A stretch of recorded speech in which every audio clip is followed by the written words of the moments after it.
नमस्कार दोस्तों। जिला एवं सत्र न्यायाधीश दुर्ग में सीधी भर्ती हेतु विज्ञापन जारी किया गया है, जिसके लिए आवेदन पत्र प्रस्तुत करने की अंतिम तिथि 26/6/2023 संध्या शाम 5 बजे रखा गया है। कुल 125 पदों के लिए वैकेंसी जारी किया गया है, जिसमें स्टेनोग्राफर, सहायक ग्रेड 3, भृत्य, दफ्तरी फर्राश, आकस्मिकता निधि से वेतन पाने वाले कर्मचारी के लिए वैकेंसी जारी किया गया है। अब इस वीडियो में मैं बताऊँगा कि आपको ऑफलाइन आवेदन कैसे फिलअप करना है। तो मैं आपको फॉर्म फिलअप करके दिखाऊंगा। देखिए आवेदन का प्रारूप। पहले आप आवेदन का प्रारूप देख लीजिए। आपके पास नहीं होगा तो आप इसका प्रिंट निकलवा सकते हैं।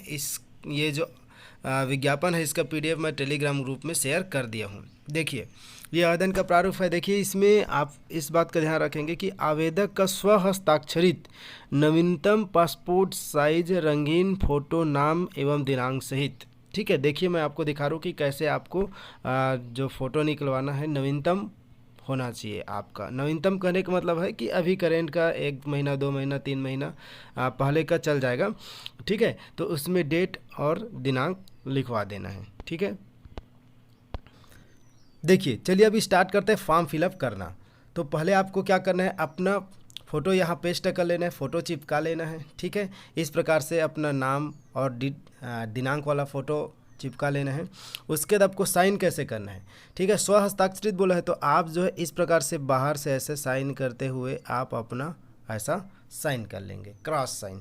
ठीक, अब आवेदित पद का नाम देखिए कौन सा पद के लिए। देखिए मैं आपको यहाँ स्टेनोग्राफर और सहायक सभी के लिए अलग अलग फॉर्म है। फॉर्म एक ही प्रकार से फिलअप करना है, कुछ पॉइंट अलग है, उसको मैं आपको लास्ट में बता दूंगा। देखिए आवेदित पद का नाम तो किस पद के लिए, जैसे कि आप स्टेनोग्राफर हिंदी के लिए या स्टेनोग्राफर अंग्रेजी या सहायक ग्रेड 3 के लिए, तो जिसके लिए आप फॉर्म फिलअप करना चाहते हैं यहाँ लिख लेना। ठीक है, अब देखिए अभ्यर्थी का पूरा नाम हिंदी में, तो पहले आप अपना नाम लिख लेंगे। राम गोपाल साहू है तो आप राम गोपाल साहू लिख लेंगे अभ्यर्थी का नाम। उसके बाद ठीक है, नीचे अगला में आपको क्या करना है, अभ्यर्थी का नाम कैपिटल लेटर में लिखना है। ठीक है, पहले आप देखिए हिंदी में अपना नाम पूरा फिलअप करेंगे,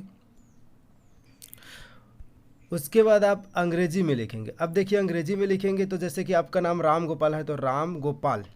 ठीक है, अब उसका आपका सर नेम लिखेंगे तो एक स्पेस करके लिखेंगे। ठीक है, जैसे कि यहाँ आप फिल कर रहे हैं तो RAMGOPAL अब हो गया। अब आपको सर नेम लिखना है तो यहाँ एक स्पेस छोड़ देंगे, उसके बाद यहाँ से फिर आगे स्टार्ट करेंगे। ओके, अब आपको लिंग सेलेक्ट कर लेना है। यदि आप पुरुष है तो पुरुष, महिला है तो महिला, उस पर ऐसा टिक का निशान कर देंगे। पिता का नाम लिखना है।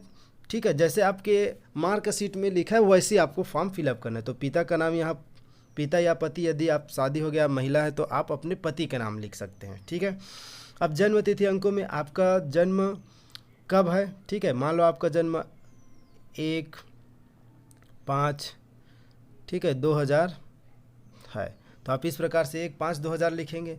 जन्म तिथि शब्दों में अब लिखेंगे तो 1 मई 2000 ऐसा लिखेंगे, शब्दों में यहाँ लिखेंगे। उसके बाद देखिए दिनांक 1/1/2023 को आयु। ठीक है, अब आप देखिए वर्ष कितना महीना कितना दिन का हो गया। अब इसको कैसे कैलकुलेट करते हैं तो इसके लिए मैं अलग से और वीडियो बना दूंगा कैसे कैलकुलेट करते हैं, यदि आपको नहीं आता है तो। ठीक है, लेकिन सभी को ऐसा निकालना आता होगा। देखिए मैं आपको कैलकुलेट करके बता देता हूँ। देखिए 1/1/2023 की स्थिति में निकालना है तो 2023 आप यहाँ लिख लेंगे। उसके बाद मंथ का नाम मंथ लिखेंगे, उसके बाद दिन लिखेंगे। अब आपका जन्म मान लो 1999 है। ठीक है, 5वां महीना है और 10 तारीख है। ठीक ऐसा।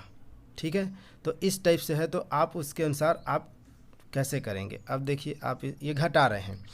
देखिए इससे उधारी लोगे तो कितना लिया करोगे 12, महीना से उधारी लोगे 30, तो इसको उधारी दोगे तो ये कितना हो जाएगा 30, इससे 30 ये 30 देगा तो 30 और 1 कितना हो गया 31, 31 में 10 घटाओगे तो क्या हो गया 21। अब ये तो जीरो हो गया है क्योंकि एक पहले सा। अब इससे उधारी लोगे तो ये हो जाएगा कितना 12, जब इससे उधारी मांगोगे तो 12, इससे उधारी मांगोगे तो 30। ठीक, तो 12 में 5 गया 7। ठीक, अब ये कितना हो गया 22। ठीक है, अब 12 में 9 गया 3 और ये घटा के देख लो ये कितना हो जाएगा, इसका हासिल वापस तो हो गया 2। तो 23 साल 7 महीना 21 दिन। ठीक, ऐसे आपको एज कैलकुलेट करना है। इसके लिए मैं और अलग से वीडियो बना दूंगा। ठीक है, अब यहाँ जैसे कि 21 साल 7 महीना 10 दिन जो है आप यहाँ फिल कर लेंगे। क्या आप छत्तीसगढ़ के मूल निवासी है तो हाँ, तो यदि आप हाँ है तो हाँ, नहीं है तो नहीं, अदर स्टेट के हो तो।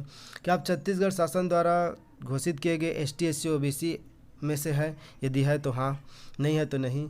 सामान्य ST SC किस में है, ठीक है, तो जिसमें है उसको अंकित करें, यहाँ लिखना है। सामान्य तो सामान्य, अनुसूचित जाति अनुसूचित जनजाति जन, अन्य पिछड़ा वर्ग अन्य, यहाँ टाइप कर लेना है। ठीक, अगला देखिए, क्या अभ्यर्थी दिव्यांग है तो दिव्यांग है तो हाँ, नहीं है तो नहीं पर टिक करेंगे।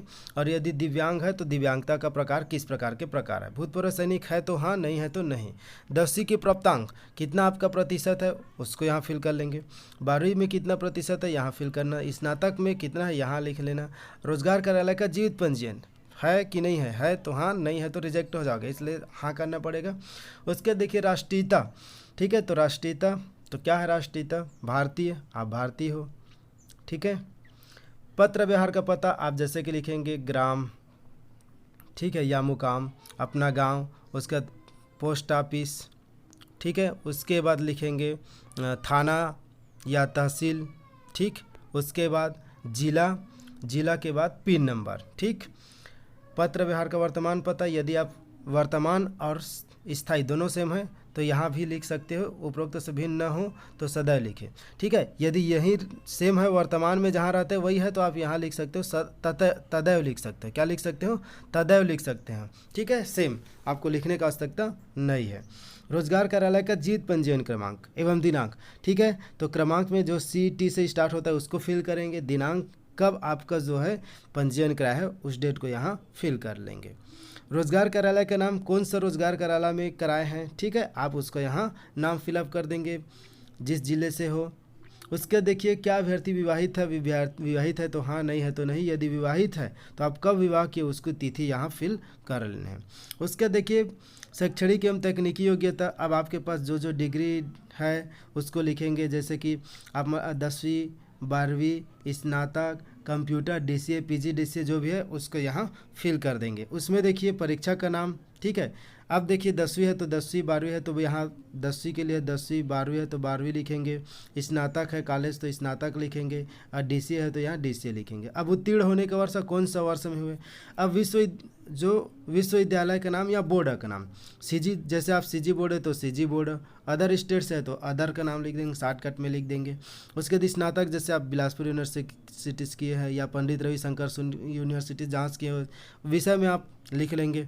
ठीक है, 10वीं में तो कॉमन कोई भी आप 6 में से कोई भी विषय लिख सकते हैं। अब 12वीं आपका जिस सब्जेक्ट में उस सब्जेक्ट, स्नातक जिस सब्जेक्ट के है उस सब्जेक्ट, ठीक है, DCA में जो सब्जेक्ट है उसमें से कुछ लिख सकते हैं। पूर्णांक, प्राप्तांक और पूर्णांक तो कितना पाए हैं उसको, ठीक है, जैसे कि 500 में आप मान लो 400 पाए हैं तो 400 बटा क्या लिखेंगे, 400 बटा 500 लिख देंगे। ठीक है, जैसे 400 बटा 500 ऐसा। ठीक है, पूरा प्राप्तांक कितना पाए हैं, 500 में 400 पाए हैं तो 400 बटा 500 यहाँ फिल कर देंगे।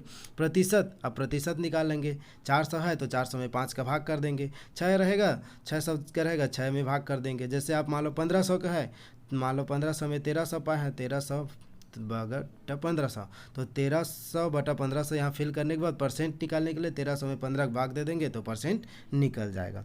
कारण है यदि आप कहीं काम किए हो, ठीक है, जितना आप जहाँ जहाँ काम किए हो, पद का नाम कौन से पद पर रहे हैं, संस्था का नाम कौन से संस्था में किए हैं, प्रथम नियुक्ति दिनांक कब आपका नियुक्ति है और कुल वर्ष कितने वर्ष तक आप काम किए उसको आप लिख सकते हैं। क्या अभ्यर्थी शासकीय अर्धशासकीय संस्था में कार्यरत है तो हाँ, यदि जहाँ जहाँ हाँ लगाए हैं तो उसके लिए आपको यहाँ प्रमाण पत्र लगा देना है। ठीक है, यदि अभ्यर्थी जहाँ बोला है देखिए यहाँ प्रमाण पत्र आपको लगाना पड़ेगा। यदि अभ्यर्थी का कोई प्रकरण न्यायालय में लंबित हो तो उसे न्यायालय द्वारा दोष सिद्ध किया गया हो तो उसका विवरण यहाँ दे बोल रहे हैं। अभ्यर्थी का आपका मोबाइल नंबर, ठीक, अनापत्ति प्रमाण पत्र NOC मतलब जिस संस्था में आप कार्य कर रहे हैं वहाँ से आप लिखवा के लेटर ले लेंगे और उसको अटैच कर देना है। ठीक है, अब संलग्न प्रमाण पत्र सूची आप क्या क्या अपलोड किए, जैसे कि 10वीं का किए हैं, ठीक, तो 10वीं 12वीं स्नातक, ठीक है, तो स्नातक लिख देंगे।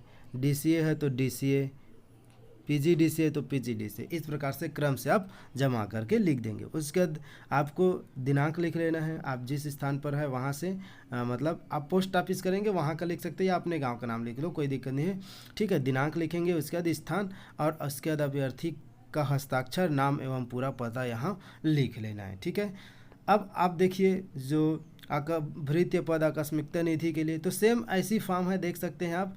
केवल यहाँ जो शैक्षणिक योग्यता वाला में चेंज है, देखिए केवल यहाँ 5वीं पास के लिए बस पूछा हुआ है, ठीक है। बाकी सेम है, कोई अलग नहीं है, ठीक है। ये देखिए केवल यहाँ 5वीं का प्रतिशत बस पूछा है, उसमें 10वीं 12वीं स्नातक ये सब दिया था, इसमें केवल 5वीं का पूछा है, ठीक है। अब आपको पोस्ट ऑफिस में पता कैसे लिखना है, ठीक है। तो पोस्ट ऑफिस में पता के लिए देखिए पहले आप यहाँ प्रेषक अपना इधर लिखेंगे प्रेषक, ठीक। अब प्रेषक लिखने के बाद आपको क्या करना है, यहाँ अपना पूरा नाम लिख लेना है, नाम, ठीक है, पिता का नाम। उसके बाद लिख लेंगे अपना जो पता लिखे हो, कहाँ जो पत्र व्यवहार में आप पता लिखे हो उसको फिर से आप यहाँ नीचे ले, पहले नाम लिखना पिता का नाम, उसके बाद पत्र व्यवहार में जो पता लिखे उसको लिख देंगे, ठीक। ये हो गया, ओके। उसके बाद आप यहाँ लिखेंगे प्राप्तकर्ता, इधर ऊपर में लिखेंगे प्राप्तकर्ता, ठीक। प्रेषक प्राप्तकर्ता, ठीक है। भेजने वाला लिख सकते हैं, हिंदी भेजने वाला, प्राप्त कर पाने वाला ऐसा भी लिख सकते हो। प्रेषक प्रेषित लिख सकते हो, ठीक है, कोई दिक्कत नहीं है। फ्रॉम टू लिख सकते हो। इसमें अब देखिए प्राप्तकर्ता में अब आप क्या लिखेंगे, तो प्राप्तकर्ता में देखिए आप जो लिखेंगे उसका पता बता दे रहा हूँ। देखिए आप यहाँ आएंगे, आवेदन प्रेषित जो आवेदन भेजने की जो प्रक्रिया है उसको देखिए, ठीक है, वहाँ दिया है, उसी को आपको यहाँ कॉपी पेस्ट कर लेना, छाप लेना। देखिए कार्यालय जिला एवं सत्र न्यायाधीश दुर्ग लिखेंगे, ऐसी कार्यालय जिले, एक लाइन में कार्यालय जिला एवं सत्र न्यायाधीश दुर्ग छत्तीसगढ़, पिन कोड ये आप लिख लेंगे, ठीक है। इस प्रकार से लिखेंगे, ठीक। उसके बाद आप क्या करेंगे, ऊपर में पद का नाम, जैसे यहाँ आप लिखेंगे आवेदित, सबसे ऊपर में आवेदित पद का नाम, ठीक। तो आवेदित पद का नाम लिख लेंगे, यहाँ प्रेषक अपना पूरा बायोडाटा और यहाँ प्राप्तकर्ता, ठीक। आवेदित पद का नाम किस पद के लिए आप लिख लेंगे सबसे ऊपर में, ठीक। उसके बाद आप जो है पोस्ट ऑफिस में जा कर के आप जमा कर सकते हैं, ठीक है। यदि आपको और भी किसी प्रकार की डाउट होता है तो कमेंट करके पूछ सकते हैं। दोस्तों आज के लिए बस इतने, मिलते हैं एक नई वीडियो के साथ। Thank you for watching. जय जय भारत, जय छत्तीसगढ़।